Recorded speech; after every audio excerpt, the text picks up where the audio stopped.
եւ մենք առաջիկա օրերին կտեսնենք շատ գործնական դրսևորումներ։ Եկեք այդուամենայնիվ իմ ասած այդ ճշգրտող հարցի անհրաժեշտությունը մնաց ձեր պատասխանից հետո։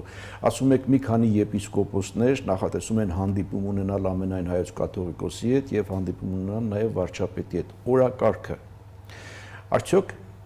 հնարավոր է դեռ երկխոսության միջնորդությամբ, երկխոսության առաքելությամբ, թե այդ կետը արդեն անցել է եւ մենք այդ անդառնալիության կետը այո անցել ենք վեապարի կարծես եւ պաշտոնավարման գահակալության շարունակականության հարց չկա ես կարծում եմ որ պիտի համախոհություն ձեռք բերել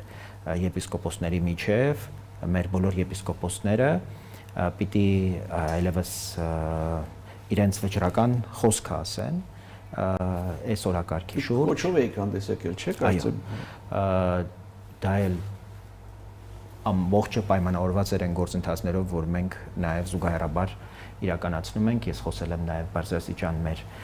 պաշտոնյաների հետ, ովքեր այս կամ այն կերպ առնչվում են այս օրակարգերի հետ եւ նախանձախնդիր են, որպեսզի օգտակար լինեն եկեղեցին կարողանան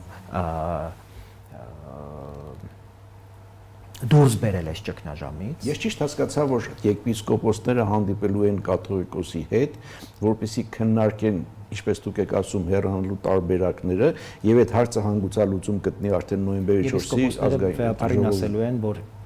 իր լուսավորչի գահին մնալը այլևս անհնար է եւ իրենք պատրաստվում են այդ օրակարգով այլևս հանդիպել